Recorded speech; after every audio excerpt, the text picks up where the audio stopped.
Assalamualaikum warahmatullahi wabarakatuh. Perkenalkan, kami dari kelompok 5 Pengelolaan Pendidikan dengan dosen pengampu Dr. Cucun Sunaingsi SPD MPD akan menjelaskan materi mengenai pemasaran pendidikan dan kewirausahaan dalam pendidikan, di mana topik yang akan dibahas yaitu yang pertama, pengertian konsep dasar dari pemasaran dan kewirausahaan dalam pendidikan, dan juga praktik penerapan pemasaran dan kewirausahaan dalam pendidikan. Yuk langsung saja kita simak pembahasannya. Check this out. Saya akan menjelaskan materi mengenai konsep dasar pemasaran pendidikan. Nah, berdasarkan pengertian di atas, dapat dipahami bahwa pemasaran memiliki arti sebagai suatu proses sosial dan manajerial yang mana individu dan kelompok memperoleh apa yang mereka butuhkan dan juga mereka inginkan dengan cara menciptakan serta saling menukar dan juga memanfaatkan jasa dengan pemakai pendidikan. Sama seperti konsep wirausaha, jika sebuah perusahaan tidak dapat memasarkan produknya dengan baik sesuai dengan kebutuhan pasar, maka perusahaan tersebut akan mengalami ketertinggalan dan juga kerugian. Dapat kita simpulkan bahwa suatu institusi pendidikan yang ingin tetap bertahan di masa depan harus menerapkan konsep pemasaran pendidikan yang berorientasi pada pelanggan tanpa menyampingkan tujuan dari pendidikan. Konsep yang dianut oleh pemasaran pendidikan adalah pertanggungjawaban kepada masyarakat terhadap segala perilaku siswanya.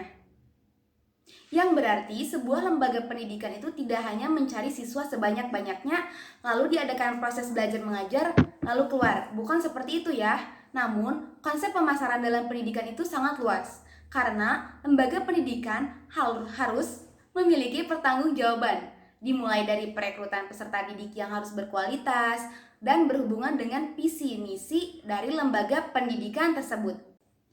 Materi selanjutnya yaitu tujuan pemasaran pendidikan. Konsep pemasaran pendidikan memiliki orientasi jangka panjang yang menekankan pada kepuasan konsumen, seperti memenuhi needs and wants dari konsumen, di mana needs adalah kebutuhan akan hal yang dirasa kurang oleh konsumen dan harus terpenuhi. Sedangkan wants adalah suatu kebutuhan yang dipengaruhi oleh beberapa faktor yang berasal dari luar, seperti tren, agama, daya beli, pendidikan, keyakinan keluarga, dan lain-lain. Di situ, di PPT tersebut terdapat beberapa tujuan dari pemasaran pendidikan. Yang pertama adalah memberi informasi kepada masyarakat tentang produk-produk lembaga pendidikan. Lalu, yang kedua ada meningkatkan minat dan keterkaitan masyarakat kepada produk lembaga pendidikan. Yang ketiga, membedakan produk lembaga pendidikan dengan lembaga pendidikan lainnya. Nomor 4, memberikan nilai lebih kepada masyarakat dengan produk yang ditawarkan oleh kitanya. Yang kelima, menstabilkan eksistensi dan kebermaknaan lembaga pendidikan di masyarakat. Komponen pemasaran pendidikan tidak bisa terlepas dari elemen bauran pemasaran. Adapun bauran pemasaran jasa yang dimaksud adalah konsep 7P, di mana bisa teman-teman lihat pada layar. Yang pertama yaitu produk. Di samping produk bidang akademik, produsen harus bisa membuat produk layanan pendidikan yang lebih bervariasi, seperti kegiatan olahraga, kesenian, keagamaan, untuk menambah kualitas pendidikan. Yang kedua yaitu price atau harga. Strategi harga yang terjangkau untuk semua kalangan dapat berpengaruh terhadap pemilihan sekolah. Yang ketiga yaitu place atau lokasi tempat.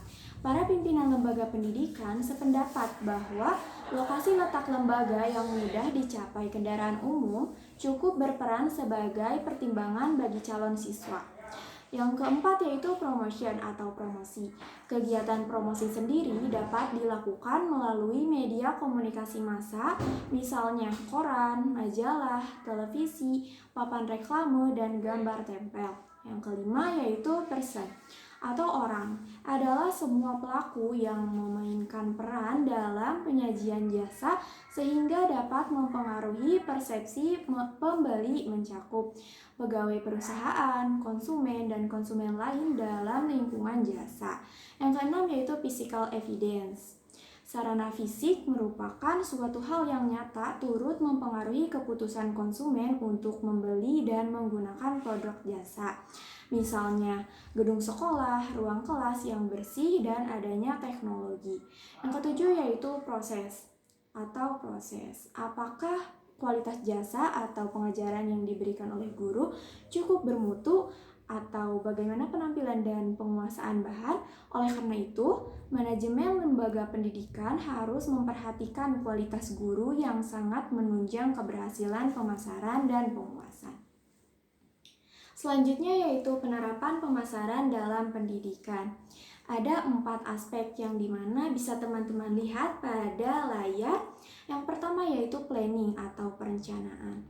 Proses perencanaan pemasaran pendidikan ada 3 aspek. Yang pertama ada identifikasi pasar, di mana penelitian pasar untuk mengetahui kondisi dan ekspektasi pasar termasuk atribut-atribut pendidikan yang menjadi kepentingan konsumen pendidikan. Yang kedua yaitu segmentasi pasar dan positioning. Membagi pasar menjadi kelompok pembeli yang dibedakan berdasarkan kebutuhan, karakteristik, dan tingkah laku yang mungkin membutuhkan produk yang berbeda. Dan yang ketiga yaitu diferensiasi produk. Biasanya orang tua siswa akan kesulitan untuk memilih sekolah mana untuk anaknya masuk. Lembaga pendidikan semakin standar, maka dari itu, lembaga pendidikan hendaknya dapat memberikan tekanan yang berbeda dari sekolah lainnya dalam bentuk kemasan yang menarik seperti logo dan slogan. Selanjutnya yaitu organizing atau perorganisasian. Organizing merupakan tanggung jawab manajer untuk mendesain struktur organisasi dan mengatur pembagian pekerjaan.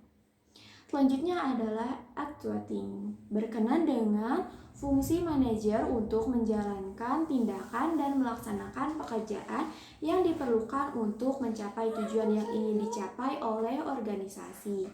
Yang terakhir yaitu controlling atau pengendalian, merupakan suatu aktivitas untuk meyakinkan bahwa semua hal berjalan seperti seharusnya dan memonitor kinerja organisasi.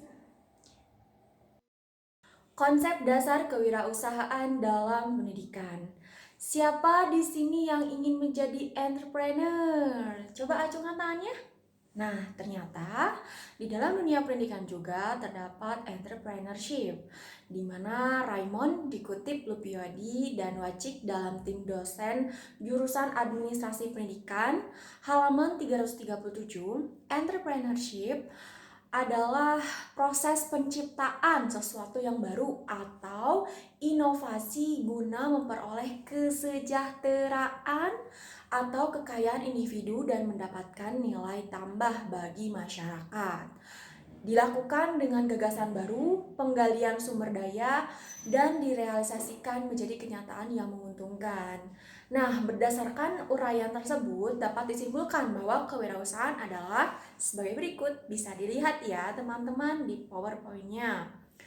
Nah, kemudian juga di dalam suatu institusi pendidikan meyakini bahwa entrepreneur dapat dilihat dan dibentuk. Dalam hal ini berarti kepala sekolah memiliki tugas mewirausahakan sekolahnya. Berikut ini ada beberapa ciri-ciri atau watak wirausaha dalam dunia pendidikan yang apabila dipraktekkan sangat bermanfaat sekali, terutama bagi orang-orang yang berada di dalam puncak pimpinan. Bisa dilihat ya teman-teman, ada ciri-ciri wirausaha tersebut. Kemudian alasan mengapa sih wirausaha itu sangat dibutuhkan di dalam dunia pendidikan? Yang pertama adalah terdapat pesaing-pesaing sekolah, di mana di sini banyak sekali ya, terutama di dalam sekolah-sekolah itu memiliki program-program unggulan, sehingga di sini terdapat persaingan gitu antara satu sekolah dengan sekolah yang lain. Kemudian yang kedua adalah adanya atau beberapa guru yang lebih memilih menjalankan wirausahanya ketimbang meneruskan menjadi pegawai negeri atau menjadi guru, karena di sini tugas pokok guru tuh terabaikan sehingga fokus wirausaha tersebut menjadi tidak fokus gitu ketika mengajar. Nah, maka di sini kepala sekolah dituntut untuk bisa mengayomi dan juga membimbing gitu para guru untuk bisa memajukan kewirausahaan sekolahnya.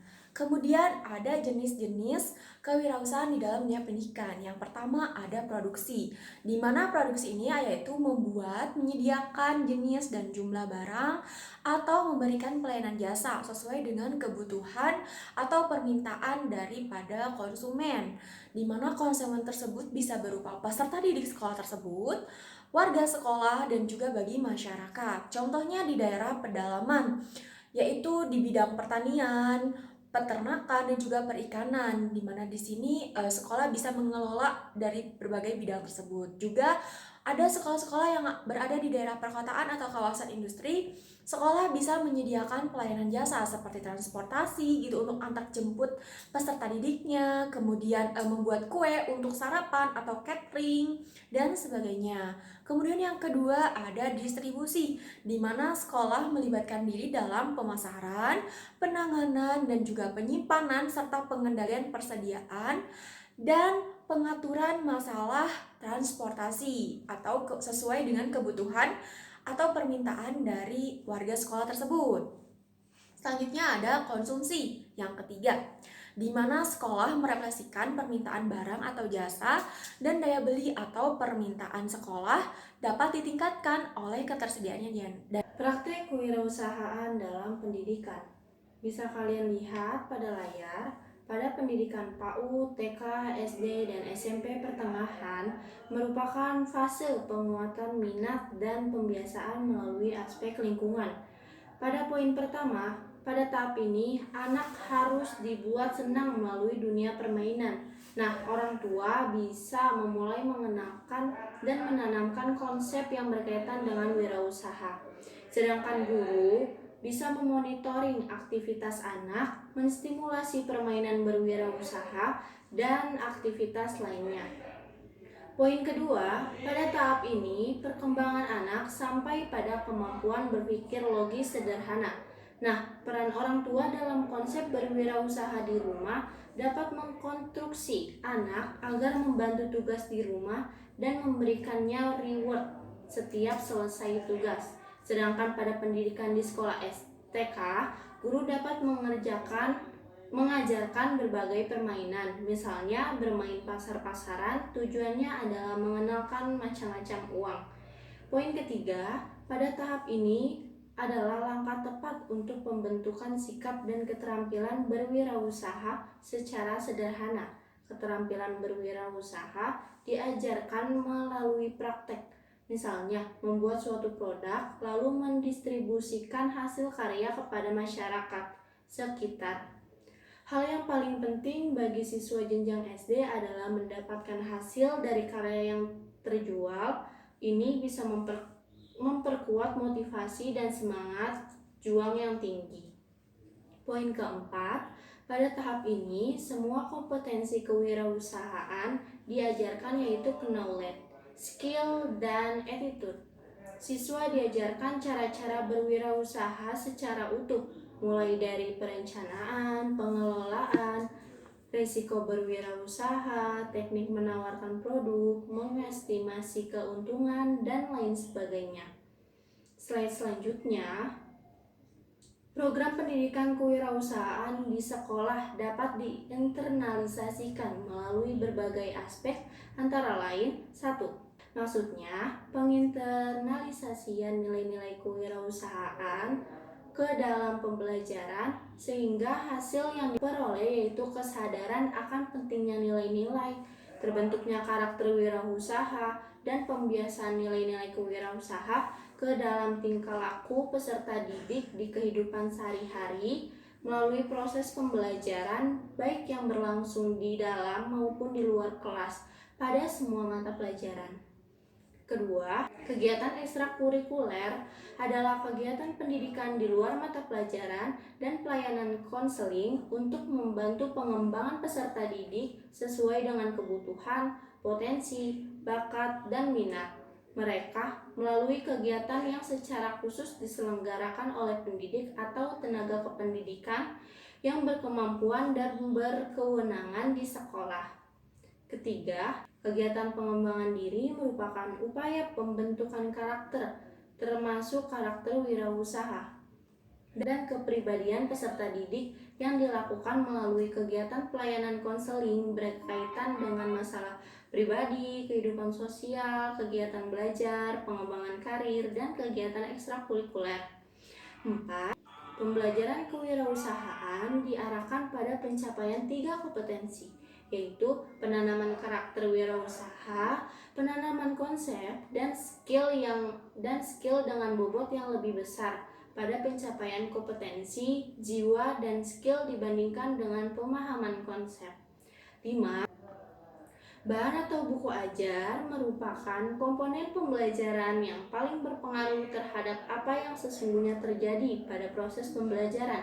Pengimplementasian nilai-nilai kewirausahaan dapat dilakukan ke dalam bahan ajar, baik dalam pemaparan materi, tugas, maupun evaluasi.